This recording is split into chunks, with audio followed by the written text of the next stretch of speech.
Senator Lila delima, hindi ko matanggal-tanggal yung habit of calling you senator because we interviewed you for so many years and you were a senator back then, and now of course you are representative-elect. Yes. Lila delima, as Yes. you're going to be part of the 20th Congress. How does it feel? Well, I'm looking forward to it. I'm excited, especially so that these are interesting times. These are exciting times. Alam mo naman, ang daming mga issues ngayon. But ako rin, hindi pa rin ako sanay tawagin as congresswoman or representative-elect eh. Parang naninibago pa ako. Do you, they're co-equal branches of government, but the dynamic in the House of Representatives is different from Senate. Senate, you're 23. Yes, we're just 23 or a maximum of 24. 24. 24. Here, you're dealing with 300 others. Exactly. That's why. So, what's your strategy? Well, I'm just gonna learn first how to navigate. I'm asking some people. I'm asking my colleagues in the Liberal Party who are members of the House of Representatives, and then of course my two other nominees in the ML party list, because they used to be members of the House of Representatives. So I've been asking for their tips, mga pointers. Ano ba, how is it there? Because since it's just so many, more than 300, we would be dealing with different blocks, power blocks. Yes, we hear there's a lot of horse trading. Horse trading, so it's probably like a jungle there. So ano po yung mga tips that you've gotten? Give us one. First is that you just feel your way around, and then try not to be confrontational at first. You cannot afford to be confrontational at the beginning kasi nga baguhan lang, first termer, newbie. So kailangan mo nang makisama rin ng konti, because how can you push for your legislative agenda? Yes. Kung natatarayan mo na lahat o kaya aawayin mo na sila. So let's see. You can't come out all guns blazing. Basically, Exactly. you have to, get a lay of the land. Yes. Tapos make some allies. Correct. Interesting, no? But certainly, there are actually allied groups, the progressive groups. Yes, so I expect them to be really allies, even in terms of pushing for our respective legislative agenda. So we will be collaborating and now collaborating with each other. So kaya lang, syempre, konti lang kami. So we also need the support of other members, even the district representatives, because there are more of them. 20% lang ang party list eh. Diba? And then the rest are actually from various districts. Yes. Well, potentially, baka madagdagan po with Gabriella. Potentially, we don't know yet. Pumasok na Gabriella. That's good. That's good news, actually. We spoke to COMELEC Chair George Garcia, and he said they are expecting an appeal, and potentially this could go up to the Supreme Court. And so we don't know yet for Gabriella, but potentially another ally. Correct. Hindi pa yan final executory. But since Congresswoman, since you talked about the issues, let's tackle some of the biggest ones to this day. The first is, of course, former President Duterte is still at The Hague, detained, but we're getting reports that his team is going to be applying for interim release based on 4 grounds. Number 1 is he's not a flight risk. Number 2 is he's not going to commit any more. He's not going to tamper with the evidence, or he's not going to endanger the evidence or witnesses. Or number 3 witnesses. is he is not going to commit any more crimes, which the wording in itself is a bit controversial. So is that an admission? And number 4 is humanitarian grounds. Of course, he is 8 years old. I guess you're finding all of this disturbing. Oh yes. I don't think those 4 grounds are valid enough, just enough to that legitimate enough to really grant their application. Flight risk, how can they say that he's not a flight risk when he has been really combative, and he's been hostile, and he's been critical about the ICC. He even withdrew the country from membership of ICC, and then he would not be threatening, or he would not be posing a danger to the witnesses and also on the evidence. Nako, precisely, he has the capacity and the proclivity to really threaten people, and in fact kill people. And then it's not going to commit further crimes. So I don't know if it was just an oversight or just a mistake, a subconscious mistake on the part of the one who drafted the application for interim release. So parang there's an admission there that he has been committing crimes. So this time, he won't be committing crimes. So medyo nakakaduda yun, nakakatawa pa. And then humanitarian considerations. But wasn't he strong enough, healthy enough to even go to Hong Kong then before he was arrested when he came back here? Diba? And then meron namang maayos na medical service within the ICC detention facility because they are very conscious about these things, that they would take care of them. In fact, yung kanyang detention area is really nice. You know, walang sinabi yung mga detention facility natin dito, kasama na yung naging detention facility ko. I was gonna say, you're very familiar with that. You're intimately familiar with that. And then they provide regular medical service. And there has been any, announcement from the ICC, from those taking care of him there, as to his, that he has a failing health? I doubt it. So none of the grounds, I would say, are justifiable or are enough grounds to grant the application for interim release, and especially so that these are very serious crimes, crimes against humanity. Hindi ito simpleng ilan libo ba yung pinapatay nila. So I doubt also that ICC, of course I may be wrong, but I doubt that ICC would favorably act on that application, even if yung prosecution is reportedly not challenging going to oppose it. Maybe they're just being reasonable in the sense that they would want first to really know the exact conditions, the exact parameters of the interim release, if so granted.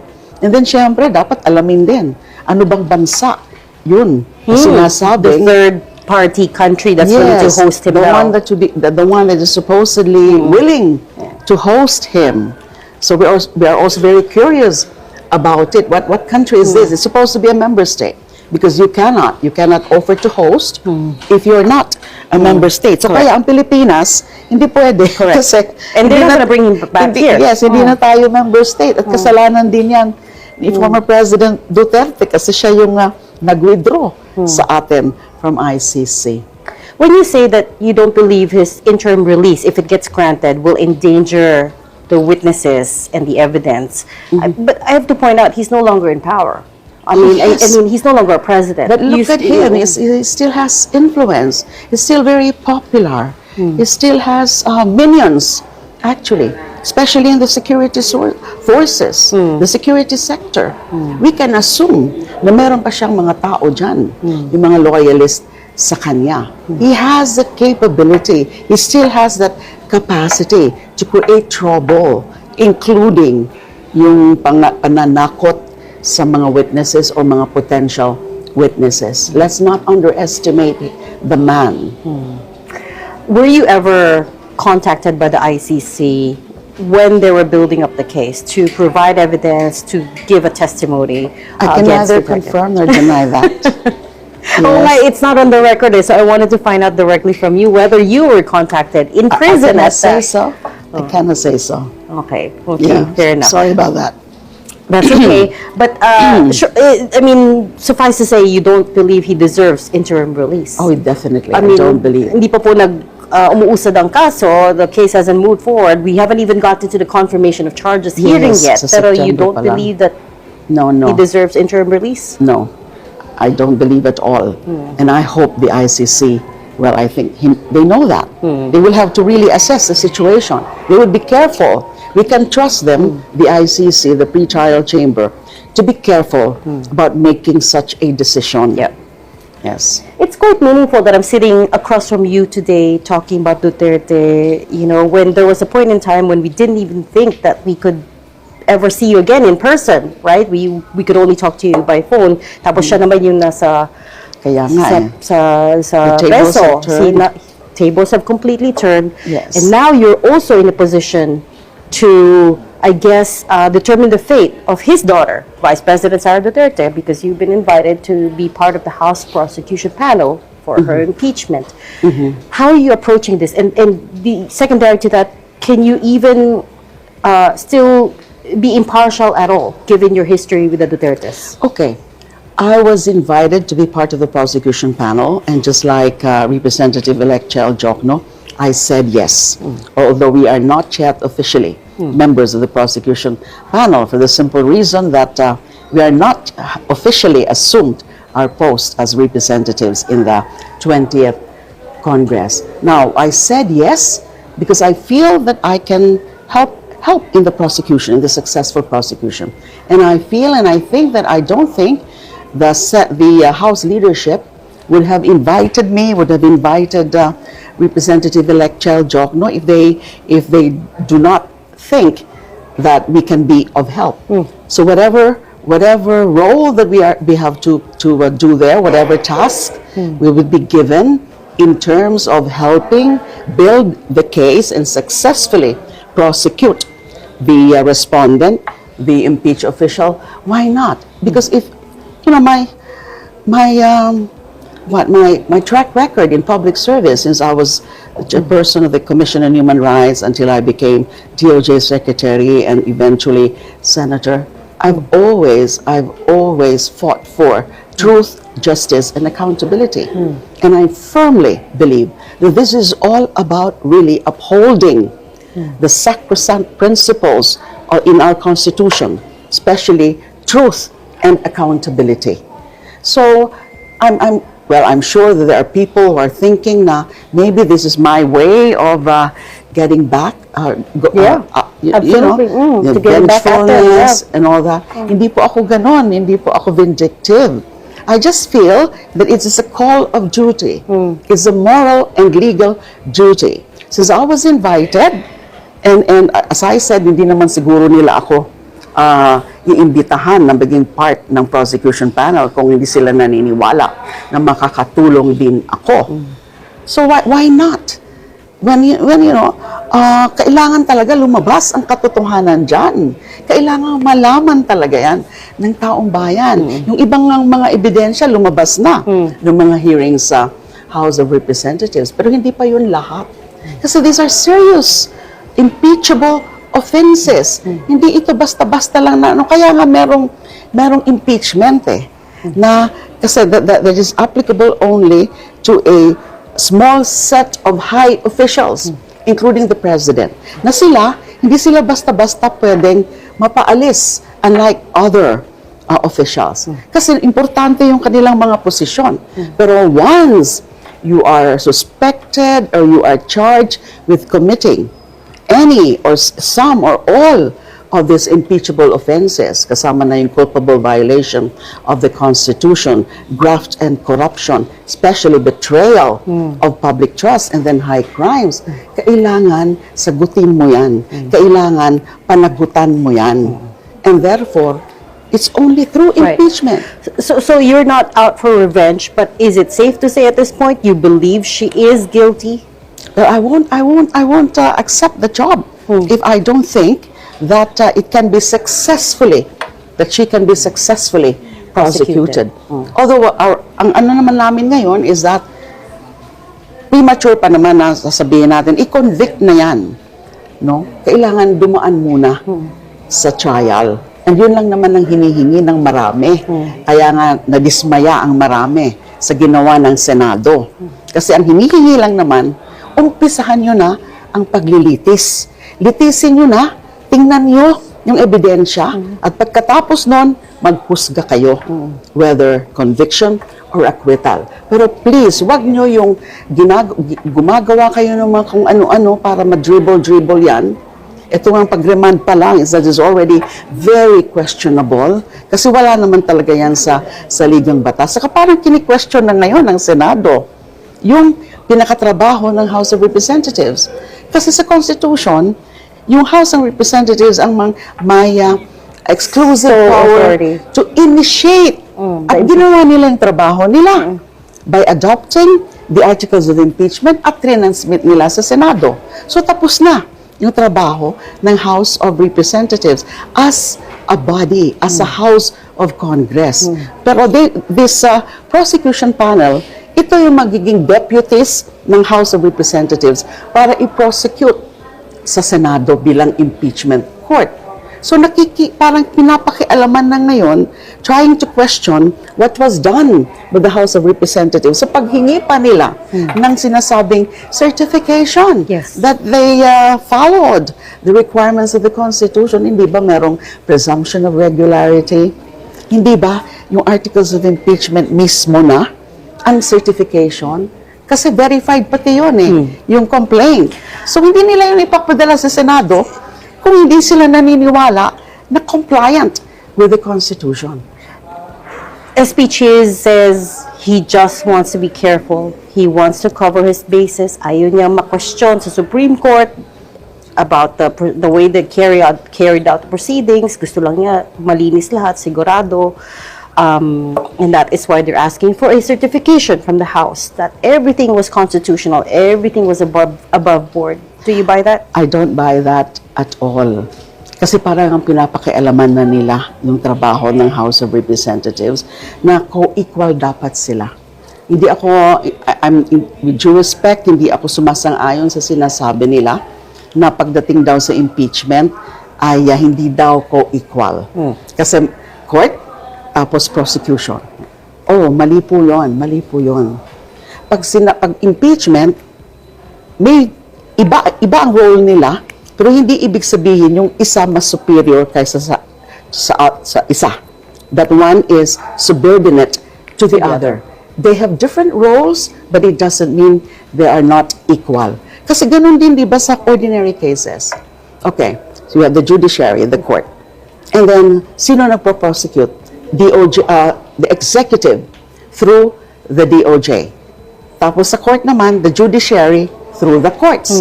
Judiciary and executive are supposed to be co-equal.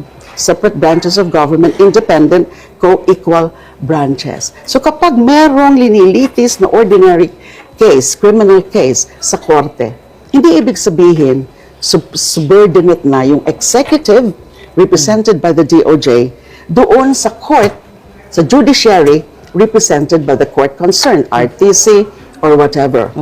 So walang ganon. Hindi ibig sabihin, mas mababa na yung executive sa judiciary. It's just different roles. It's just different roles. Yes, just like, yan, ganyan din sa impeachment.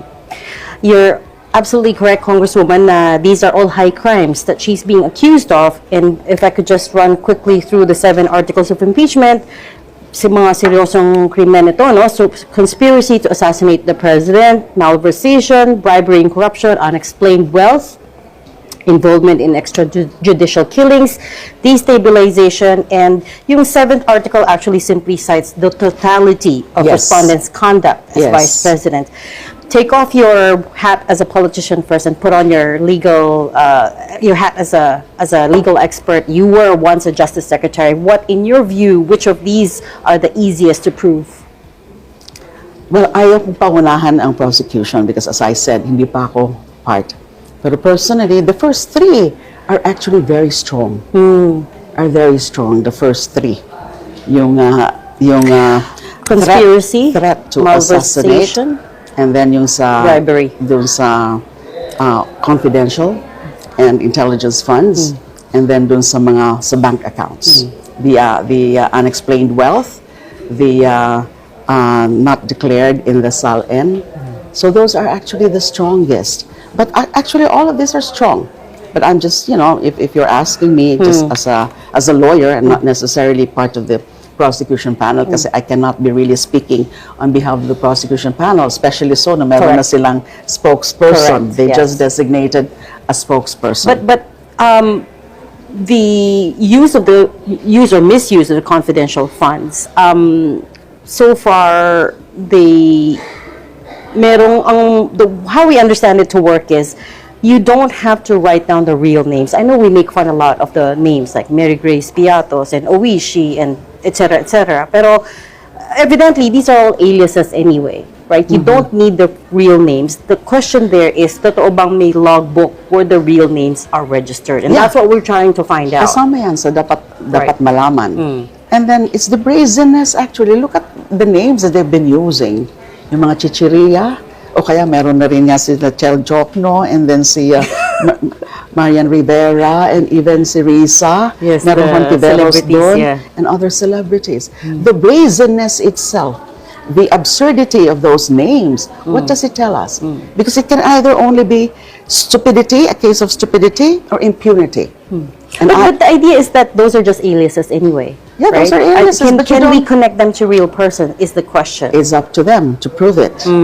The defense to prove it. You know, but I know the prosecution has, has knowledge about those things already at this point. I know that the prosecution panel, the current prosecution panel, has been meeting regularly already together with the private prosecutors. Pero hindi pa nga kami kasama doon, Yes. kami ni Fair enough. Representative-elect Chel. And the I forgot what I was gonna ask about it, but yung again coming back to yung Chichirya names, the burden is on them, and her legal team has been described as a powerhouse Oh, yes. for two Narvasa and Salazar. Yes, no doubt. They have handled a lot of high-profile Yes. cases, right? Yes. Does that worry you at all? No. Well, I don't think the prosecution panel is, but we just have to really, 16 members. yes, 16. But we just have to really, do our best. Just do our best. Mas marami pa sa prosecutors ng House. Yes, yes.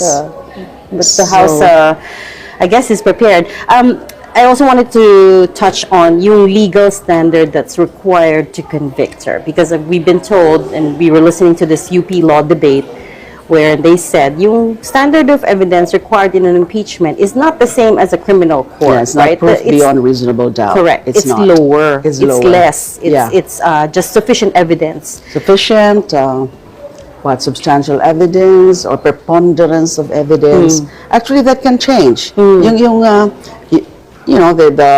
Senate as an impeachment court can always adopt certain rules on Oh, that. that can be changed. It can be, well, because that's in the rules. I mean, magiging iba rin.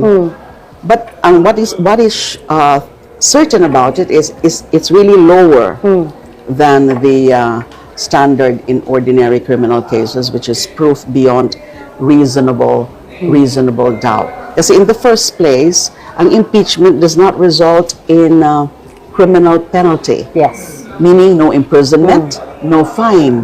It's removal and perpetual disqualification from holding office. The cases are separate.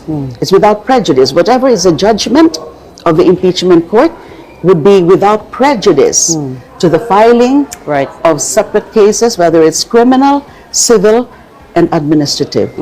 So dun mag-a-apply yung mga standards ng evidence as laid down by jurisprudence and by the rules of court. Pero sa impeachment, basta ba, it's something convincing. Correct.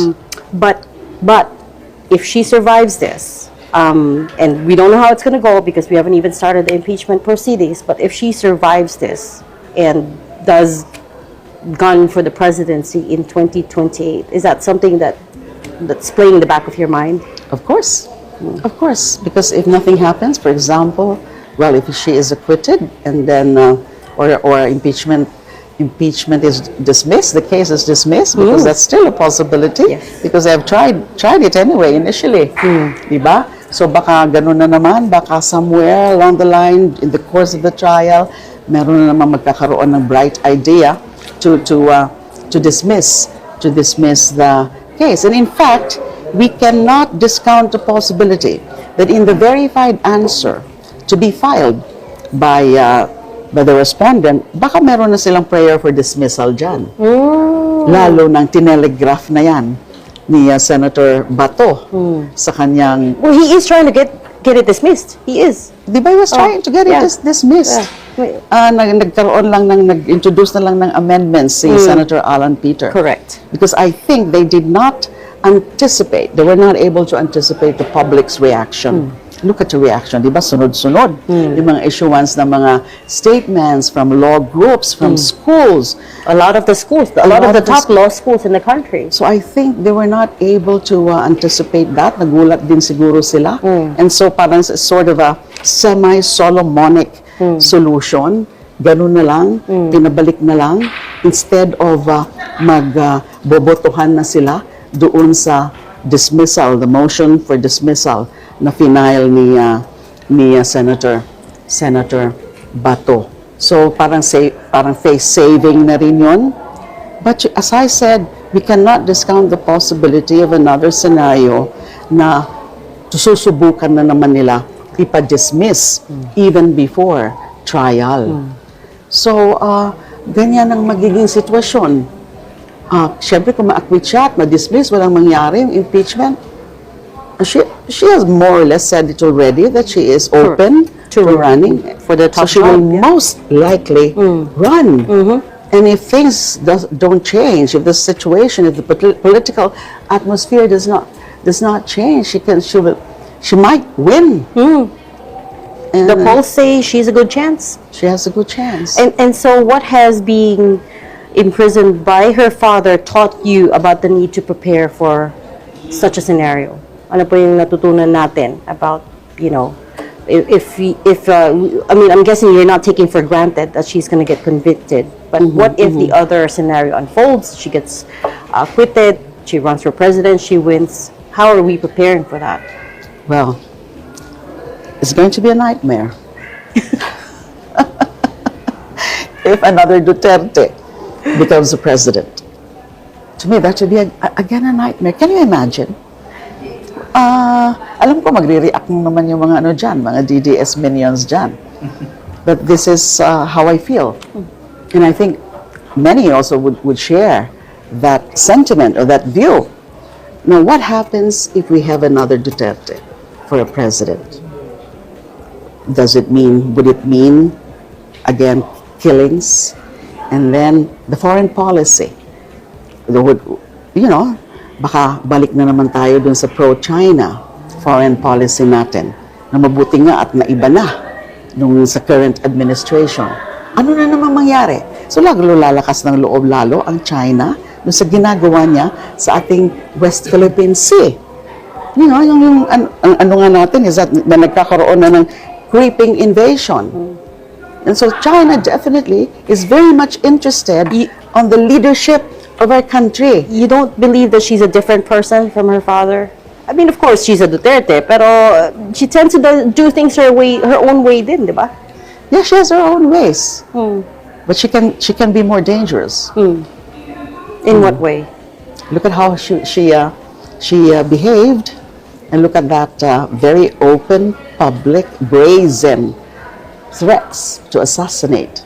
That admitting that she has hired an assassin, dun pa lang magdududa ka na eh. Is she psychologically fit to hold the reins of the highest office in the land? And then, especially if this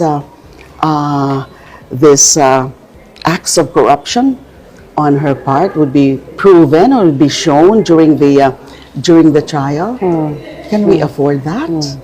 Thank you so much for your time today, Congresswoman, Representative-elect Lila delima.